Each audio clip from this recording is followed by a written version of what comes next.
and support begins in 3, 2, 1. Hello, everybody, and we're back. This is Kelly Toole at KELLYTHUL on Twitter, and welcome back to Nurture and Support. And as always, I'm Mel at Karmic9 on Twitter, and it's good to be back. Yay. It's mostly good, but there's somebody else here too, so we better introduce him. Our special guest for the return of Nurture and Support is the one and only Mike Belinsky. Say hi to the folks, Mike. Hello, everybody. I am Dr. Mike at Official Pagan on everything, and thank you guys so much for having me on. You guys know I'm a huge fan of the show and super excited to have the show back, just as a fan. And he's definitely a big fan because I couldn't remember if we had outro music. And he goes, "Oh yeah, you do. You've got an outro. You guys have your closing." And Kelly didn't remember that. Like, I'm giving him pointers on how to edit your show.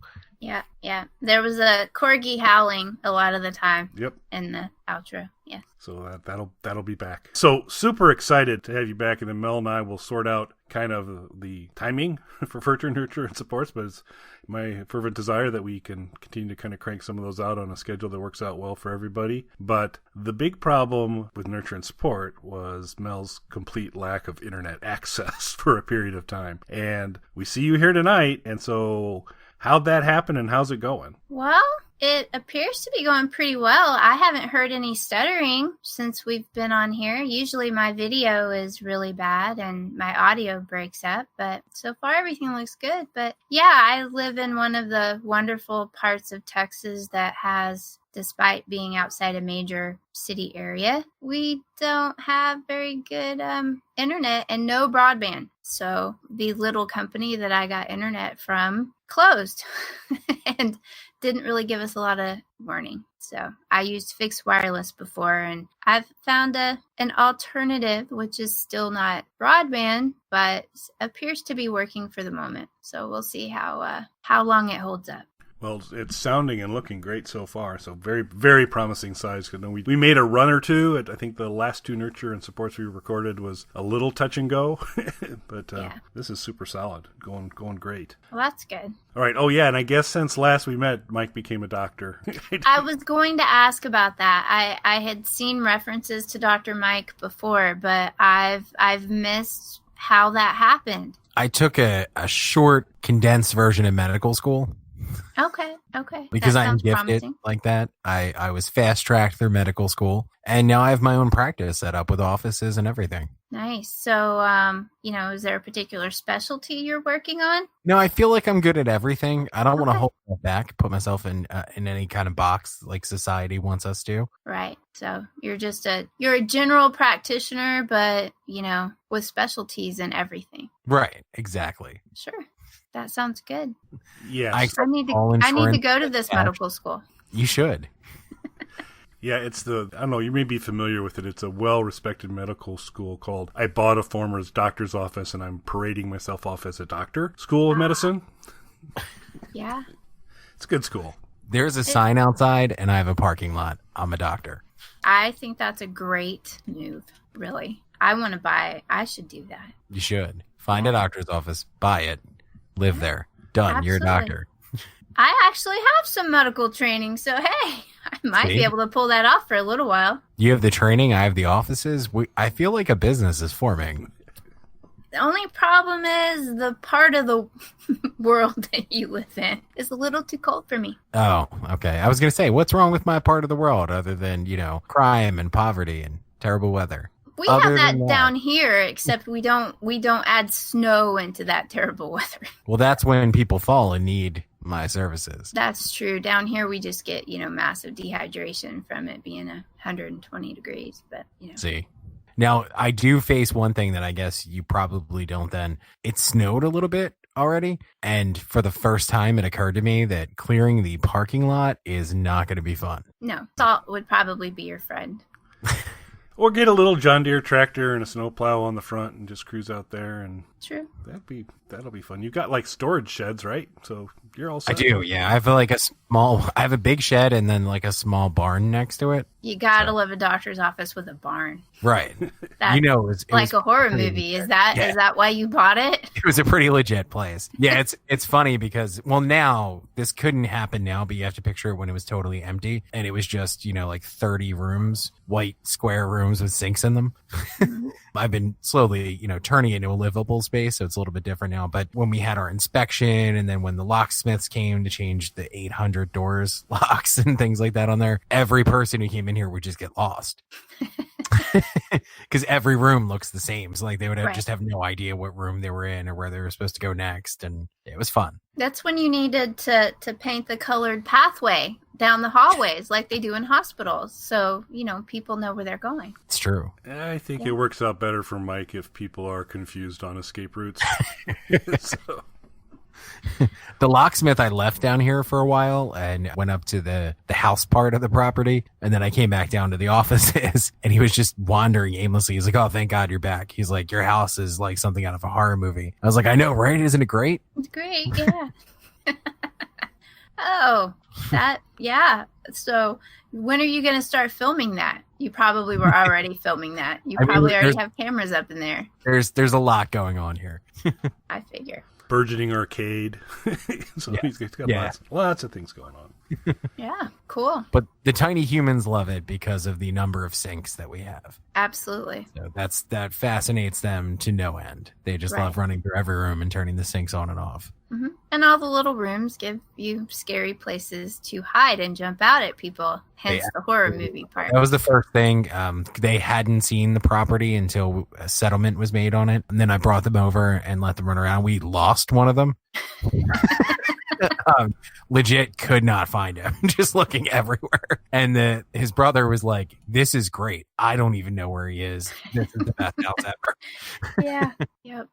That sounds like you should be filming all of that. Well, I'm trying to convince Kelly to make a trip down and stay with me for a few days. Yeah, we'll keep working on that. There's plenty of room, Kelly. Yeah, with your own sink. Yeah, and you'll definitely have a sink. No. Well, Kelly pointed out when I sent him a picture, one of the rooms is now like a library. We have bookshelves all over the walls and all the books up there and stuff like that. And I sent Kelly a picture of it and he was like, "You can take that sink out, right?" You could. It's a new decorating theme. It's just like a sink in every room. Well, or you could build a bar around the sink. There you go. Bar in every room. Right. Since it is a library, it'd be nice to have a good bar in there with all the books. See? Yeah. I like the way Mel thinks. Both of you guys should come. Yeah. I love libraries. We wouldn't even see each other, Mel. I do get lost in little rooms with sinks. So I wouldn't be able to leave the room with the books. So when my dad came over, again, before anything was furnished, he walked through it for a while and then came back to me and he was like, "Yes, this is where you would live."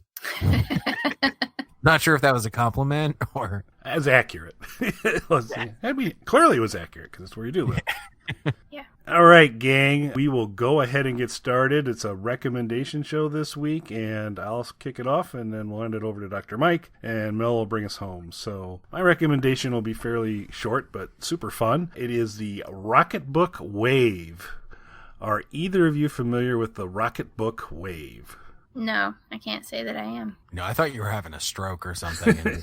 Well, it's a different issue. So it is a spiral-bound, erasable notebook that you can, as you write your notes down. So as I do all my preparation for all the podcasts that we do, I can write my notes down and have them there. When I'm done, there's a QR code at the bottom of every page. And so you basically put the whole page in the frame of your cameras on your phone, take the picture, and it can then send it to Google Drive, Evernote, Dropbox, OneNote, OneDrive, Trello, Slack, Box, Google Photos, or email as a PDF attachment, or it can do OCR letter recognition to the best of its ability, depending on your writing ability, and it can give you a text version of your notes. And so you can kind of quickly take some notes, and then you can fire them up into the various electronic means to store and track things. And you'll eventually fill the notebook up. And you might think, well, now that's sad because I need to get another book. But no, it is erasable ink, and it's thermal ink. And so what you do, and I'm not making this up, this isn't part of the stroke, Mike. When you're done, when your book is full, you put it in the microwave. Yes, you put it in the microwave with about a coffee cup on it that's about half filled with water. And you just microwave it till there's a little indicator on the front, a little rocket. And when the rocket disappears, you're done. You open up the microwave, take it out. Be careful with the hot water you've just created. And your book's completely blank again. Cool. So, Mel, when did you first start to notice the change in Kelly's mental capacities? Well, I haven't been around for a while, so you've probably had a little more, contact the last few months than I have. So he seemed normal the last time we talked. That's what I thought as well. So I'm going to officially state I was today years old when I realized that this was happening to our friend Kelly. It's a microwavable book. It is. It's awesome. I microwave all my books. Yeah. Well, I mean, yeah. They are, just like all stretch pants are stretch pants because they don't have a choice. But yeah, I guess all books are microwavable, but this one is microwaving with a purpose. So I put some of my books in the freezer. Really? So now, Mike, are you worried about Mel? Nope, Mel's perfect. No, y'all haven't heard that whole thing about reading a scary book and you put it in the freezer. No. When it scares you. Okay. It's a book nerd thing. Sorry, I digress. Sounds like a crazy book nerd thing. What's the rationale here? There isn't any. That the cold of the freezer and the locking door keeps the monsters from crawling out of the book to get you when you're reading a book that scares you. You put it in the freezer. I had never heard that. Yes, I've never heard that either. Okay. I have a library with a sink. And you should put a freezer in there possibly to hold all the scary books. That'd be pretty cool, actually. You got the shelves, and you can make that work. The horror section is right over here. Just open the freezer. In the freezer. Right. Hey, wow. See, look at all the stuff people are learning on this episode already. We've got actual, microwavable, erasable technology and tips on reading scary books and what to do. So this is all good. So I think Mike's going to have a hard time following it up. But this is great. I got kind of a package deal at Christmas with that and it's all intended for podcast stuff. So got the notebook for all the things I need to do there. I got a nice new a microphone screen, and a book recommendation, which I will give later at a future Nurture and Support, a book to read and then recommend. So it was a nice little package of stuff, and I just love it. The pens are great. I don't think they're super expensive because obviously at some point you're going to run out of ink on the pen with the thermal ink, but you can go to most office supply stores and pick up additional ones, and it's a really nice pen, and so it all works out really great. So I've been loving it, and because Mike and I have a prisoner exchange coming up where we exchange albums and take notes on all the songs and talk about it, it's going to be being put through its paces here very soon. So my recommendation this week is the Notebook Wave. It does exist. I'm not crazy. And that's my recommendation. Now, what is the price point of that, Kelly? Because I am very interested, joking aside. We put it in the blog post, but it was a gift. So I don't know, but I think probably around like $30. I don't think it's real pricey. I will fact check that and correct myself in the notes on the blog if I'm incorrect, but I think it's around $30. Yeah, I go to order it after that's $400. So it's in a spiral with like regular paper. Does it feel like regular paper, or does it feel like a different kind of paper? It feels like heavy stock. And there's maybe a slight gloss to it, but it's not like a dry erase board kind of deal. But it's a bit of a heavier stock, but it basically kind of feels like a heavy stock paper, and you're writing on it with a kind of a fountain pen, and away you go. And it, drawings and all those types of things, you can do all that. It'll fire up as a PDF. You can then kind of, do screenshots and all that, and kind of pull some stuff out that way. It's not as cool as the Apple Pen, previous recommendation, but it's still kind of cool. So yeah, no, I mean, a lot of people prefer to write on paper than there's a couple of e-ink tablets that you can write notes on that will do stuff like that, but they're very expensive, and they're not paper. So does it have to use their special pens? Because there are other thermal pens out there. Like there's a friction pen that's heat sensitive that will disappear with heat. I haven't tried, and I'm sure that their manufacturer warranty would encourage you to only use their brand of pens. Their pen. But I think they look pretty readily available at off stores, so I think Okay. it must just be any thermal friction pen kind of deal you could do that with. So Yeah. That's cool. I'll have to look at that too. Intriguing. yeah, and the spiral on it is plastic, not metal, so you don't get an entertaining spark show when you run Microwave when it. you microwave it. So Cool. I like that. okay, Mr. Dr. Mike, you're up. Thank you, sir. I was going to say, you almost called me Mister. I didn't go to medical school for nothing, Kelly. Well, actually, technically, you did.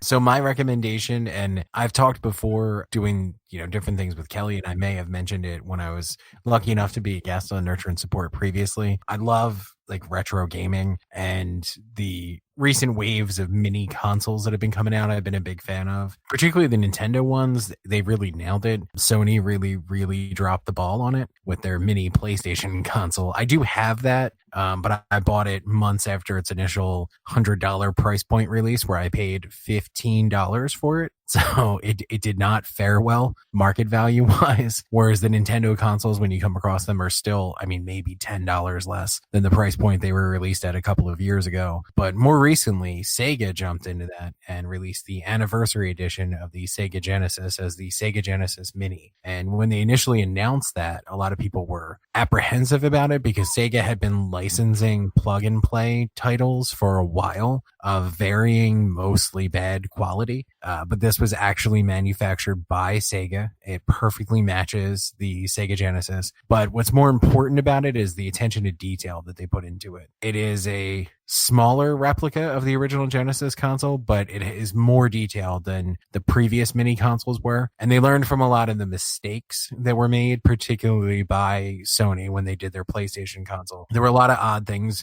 with Sony. For one thing, it doesn't come with a power brick, the PlayStation Mini, which seems like such an obvious thing. And of course, everybody has the USB power bricks everywhere, but it seems like an odd thing to not include, especially at $100+ price point they were initially asking for it. The menus on some of these systems are non-existent. It's just, titles or game screens. They put a lot of effort into the menus for this. They got one of the original Sega Genesis composers to create a new background score for the menus. The menus include box art that you can rotate to make it look like they're sitting on a shelf or looking at them straight on. You can adjust the screen sizes, so you get a widescreen version, which is a little bit stretched but not overly pixelated. You can watch it in its original full frame version, including adding like CRT scan lines and things like that for a more authentic look to it. What's really great about it, though, like I mentioned, is the attention to detail to things. So when you go through the boxes, not only do you get the original box art, you can arrange the games by release date alphabetically, however you want to do it. You get the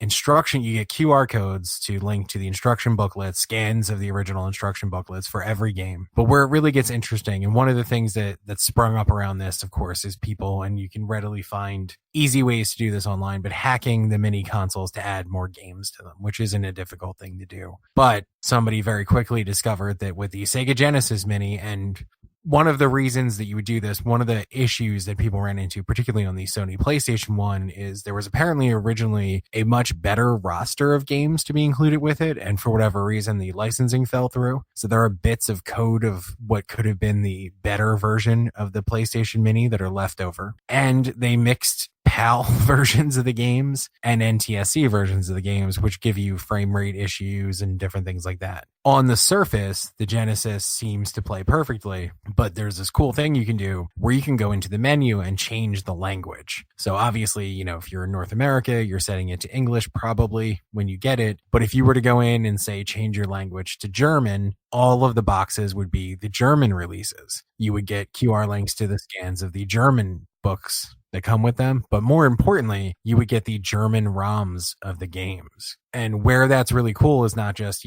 seeing a different language on screen, but some of the games in some of the Japanese and European, specifically German, which is why I mentioned it, versions of the games are very different. And you get those totally different versions of the games. So a really extreme example of that, a very popular game series by Konami is the Contra game series. In Germany, the early NES Contra games were heavily censored to the point where Konami felt like it wasn't worth releasing them in that format. So they took took the level designs and replaced all of the characters and changed the storyline to not have to deal with the censorship issues, which actually launched this complete different franchise that uses the levels of every Contra game. So every time a new Contra game would come out, the same level design would be used for this other series that only existed in Germany. So for example, if you switch your language on this to German, you get the German version of Contra that's included with that is a completely different game. So it actually, there's even more content that people are constantly discovering on this. I'm not going to say totally negating the point to hack it and add things to it, but there's just so much detail added to it that I think it's a really great console. It did launch at a slightly higher price point than Nintendo games. It's come down slightly though. So I feel like for the price point that they're asking for it, it's completely worth it. And there's no reason to go out and buy international versions. The Sega Genesis was designed differently in Japan, and you can buy the Japanese version with the Japanese ROMs. But again, you don't have to do that, because if you want those ROMs, they are all actually included. So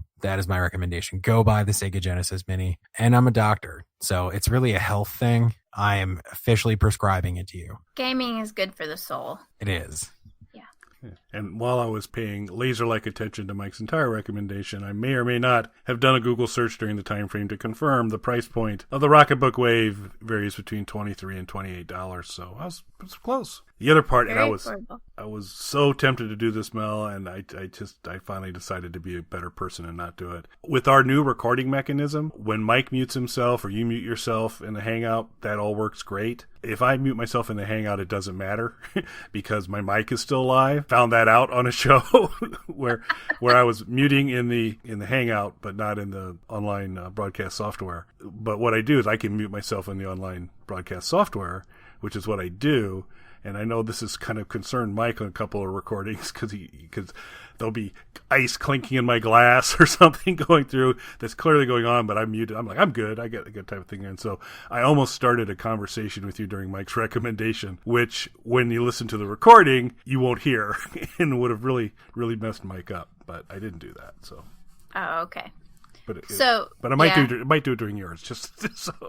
Okay. Yeah, if you hear a little crying dog, my little puppy got neutered today, and he's waking up crying. That's why I kept muting my microphone, because he's staring at me very sadly right now, trying to cry. What have you done to me?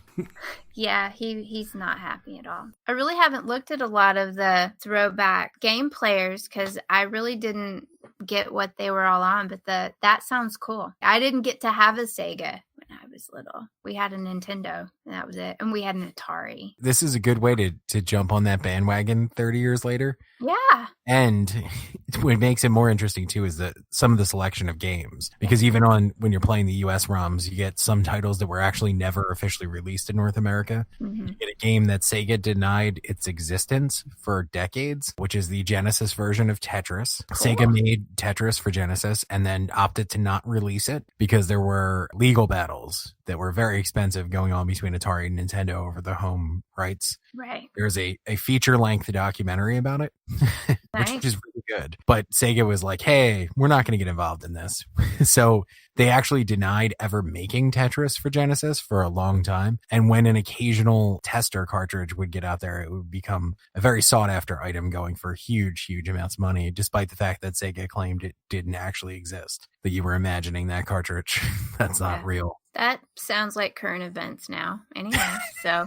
You know, so you get the mythical Tetris for Sega, and also a sort of new game. You get a port of a game that never made it to Genesis that they decided to do a port of for this year as a new game for it. What is it? It's a port of the arcade game Darius, which made it to other consoles, and they were working on a Sega version, and for whatever reason, it just never happened. So they used fans who worked with the original like Sega coders and stuff to make a Darius port for the Genesis Mini. Wow, that's pretty cool. Yeah, so the whole thing I thought was pretty cool. And there's supposed to be, I don't know if they're released in Japan already, but there is supposed to be. So Sega was famous for putting on add-ons to their console, and you can get little fake plastic add-ons to add to it so that it looks like your monstrous Sega with its 35 extra attachments to it. That's cool. Everything's retro. And since it was prescribed by Dr. Mike, as all Dr. Mike prescriptions carry with them, 50% of your purchase price will be reimbursed by Mike personally. Just be sure to...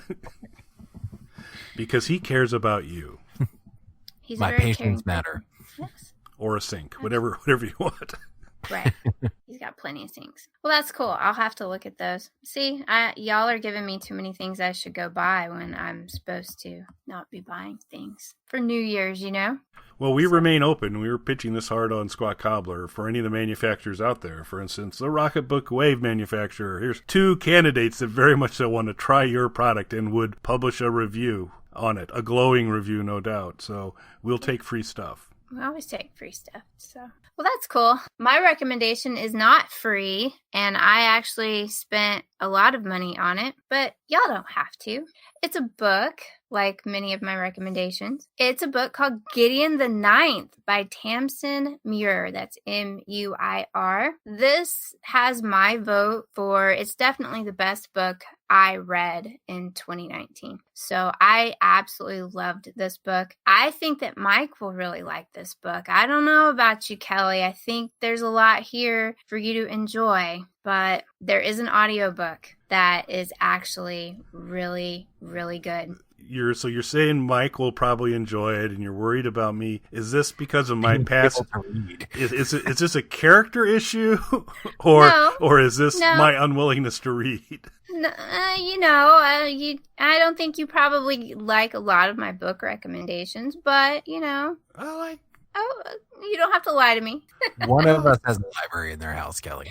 That's right. That's right. This book deals with necromancers, which just screams Mike. And the other part, so the tagline, y'all stopped me before I got to the tagline for this book. Right on the cover, it's lesbian necromancers explore a haunted Gothic palace in space. Sold. I knew you would be.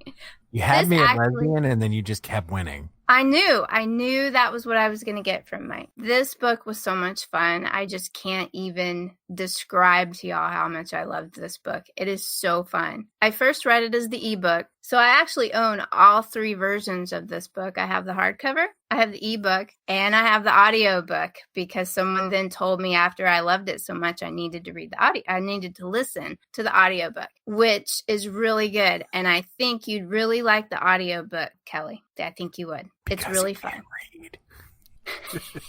No. She's just afraid you'll microwave it. Don't microwave it. Don't microwave it. The words will disappear. It'll be terrible. Yeah. No, Kelly and I have talked about the reading versus audio in the past. So, some people get titchy when I talk about reading and they think I don't mean listening to the audiobook. So I'm saying, because I've said in previous shows that I'm very picky about the audiobooks that I like, because the narrator could ruin, if you have a bad reader of the book, it can ruin a good book. This book has a great one. I almost prefer it in audiobook as opposed to reading it with my eyeballs. So it's about necromancers in space. How can anybody not love that? And I have a lot of noise going on. I'm sorry. So this book came out in September of 2019. And basically, almost all of the writers on Twitter that I follow had been going crazy about this book for months before, saying we were going to love it when it came out. And so I had bought it, but I hadn't read it until about December. I blew through this book in like 2 days. I stayed up all night one weekend and finished the whole book. It was really just that great. So the main character is the title character, Gideon the Ninth. They are necromancers. She's not. She's just a warrior in like this necromancer sect that lives on a deadish planet guarding a tomb. And it is so much fun. It doesn't sound like it would be, but they kind of mix fantasy, given the necromancer part, with sci-fi, and that they're on a planet somewhere. They are ruled by a necrolord who is also like a divine god, emperor type person. They worship him. Their religion is surrounded by him. And I don't know exactly who they're fighting out in the depths of space, but they're all fighting somebody. And all Gideon wants to do is to join the army, the cohort. They call it the cohort. So she wants to run away and be a warrior. And she's basically an indentured servant where she's at. Her nemesis there is like the princess of this little house family. they hate each other. And they're always trying to one-up each other and kill each other and all of these fun things. And everything gets very complicated when Harrow, the princess, gets the opportunity to go compete to become one of the special group of warriors for the Necrolord. But she needs a cavalier, and they don't have a good one there. And she needs Gideon to go with her. And they promise Gideon that they'll set her free and she can go do whatever she wants to do. And they won't torture her anymore by keeping her on their dead little asteroid if she does this one thing for him. So they go off and they do this thing, and then it turns into like a murder mystery. Like they're trapped in this decaying building on this world where no one lives. And it's kind of like Clue, where you have a dinner party and there's all of these people there from all of the houses. There are 9 houses. You have 2 people from each house there, and people start dying and they have to wonder who's killing them. So it becomes this very fun, rollicking murder mystery. And Gideon is the best character. If you're sensitive to language use, you shouldn't read this book because Gideon loves an F-bomb. You just lost Mike. I know. You should have heard the things that Kelly said in the last podcast that we did. That's all I'm going to say. Really? Yeah. No. It was you. It was you. No. You said it. I opened the door and the cascade of the terminology came mostly from you. I have notes of, the 20 to 30 edits I have to do for YouTube for it, and most of them are yours. But what was the phrase you used that opened that door, Kelly? The phrase I gave the title of the album was a Monkey Autopsy or something like that. I can't remember. Oh, Kelly, you know which one it was. So I remember the band name. I'm not going to mention the band name because I'm going to have to edit this podcast too. So, but the one thing, what I'm hearing is if I watch the movie version of Clue, it's like reading this book. Is that right, Mel? Yes, except there are necromancers and it's in space. Oh, okay. Yes. I was led to believe these are lesbian necromancers. That is still accurate. Right? They are. Well, Gideon is, at least. Gideon has a penchant for dirty magazines. This is actually one of those things where it really kind of irritated me, and maybe I'm not being progressive enough or something. It irritated me that this gets thrown out as the lesbian word everywhere. Yeah, Gideon likes chicks. Yes, Gideon looks at porn. It's not a big thing. Disappointingly for you, Mike, there are no sex scenes in this book. So for me, the whole lesbian thing is I didn't really get where it needed to even be said. It's a fun book. Gideon is one of the best characters I've really read recently, and that she's just there being the dumb jock, and everybody else there is smarter than her. She's just muscle, and she just wants to get this job done and get out. But in the course of the book, you've got her and her arch nemesis there evolving their relationship from maybe hating each other completely to being frenemies somewhere around there because they're having to work together. So you also then get the whole buddy cop thing going on. This book hits a lot of different genres. And in it all, Gideon just has the best narrative voice. She is sarcastic and swears a lot, which is super fun. And she's very stylish, which brings me to the cover of this book, which the cover art, incidentally, is done by an artist named Tommy Arnold. But I'll hold up a picture of the book for y'all so y'all can see it. This is the cover of Gideon the Ninth. That's Gideon. She's all in black. She's got red hair. And if you zoom in on the picture, which took me forever to actually realize, because her face is painted like a skull, that's one of the parts of her particular house in this world. They paint their faces like skulls.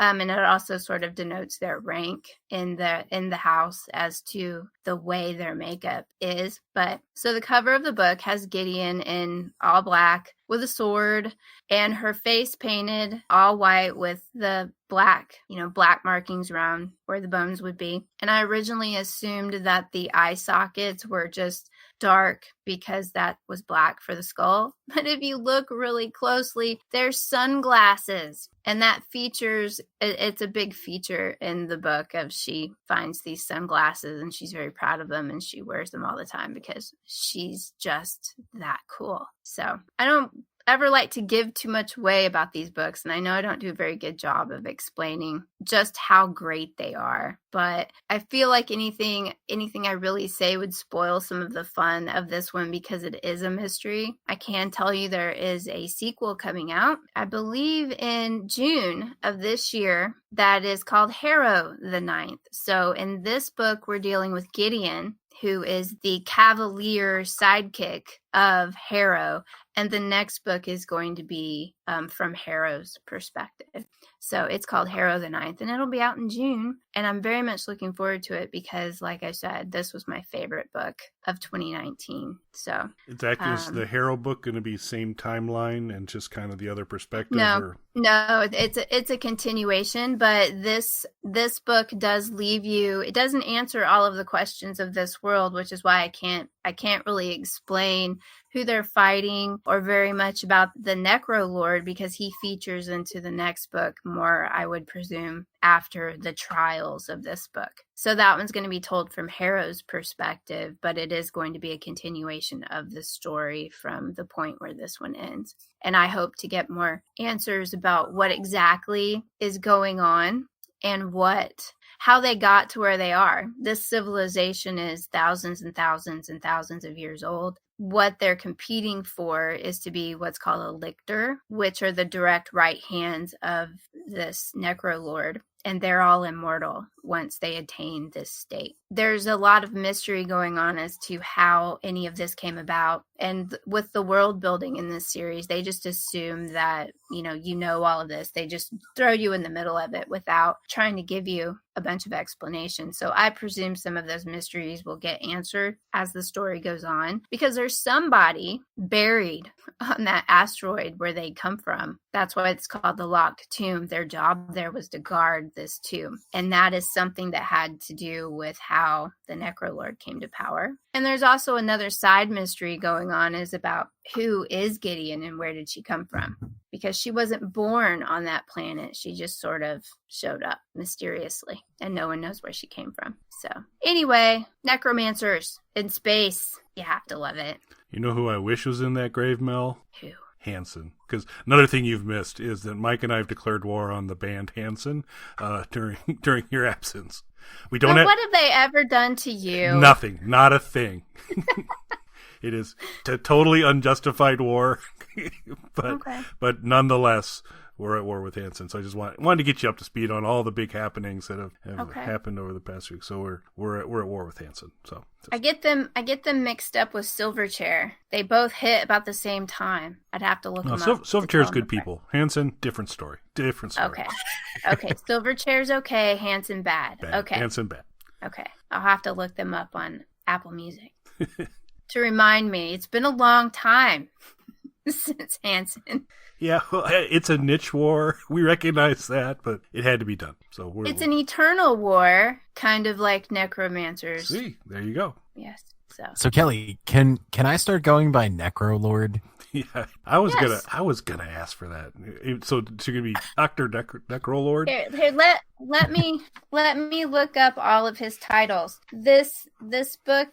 You're not helping. This world it's kind of organized into houses. So there are 9 houses, and each house has its own particular little quote for what each house is. And so let me see. The Necrolord is from the first house, and his name, he goes by Necromancer Divine, King of the 9 Renewals, and Resurrector, the Necrolord Prime. Those are all of his titles. So there you go. I'll be the Necrolord. You be the Necromancer Divine. That was directed at Mel, right? No, it wasn't, Kelly. Oh, boy. No. All right. No, Cool. one of the interesting things in there is each house has its own form of necromancy. So it's all very interesting, and I don't want to give all of it away, but I would love it if y'all would read this book, and then we could talk more about necromancers. You held it up, and it didn't look. I have it looked like it was probably an inch to an inch and a quarter thick. It wasn't George Martin-esque in terms of its. No, it's not. It's not quite as bad as his, but it's not a little book either. But it's a beautiful book for anyone out there who my rambling explanation has intrigued you to look it up. If you choose to get the hardback, it's a beautiful book with black sprayed edged paper in the book, and it's very pretty. So. Well, I'll be reading it, and Kelly will listen to it because, as we've established, he's illiterate. Kelly's not illiterate. Yeah, I'm gonna.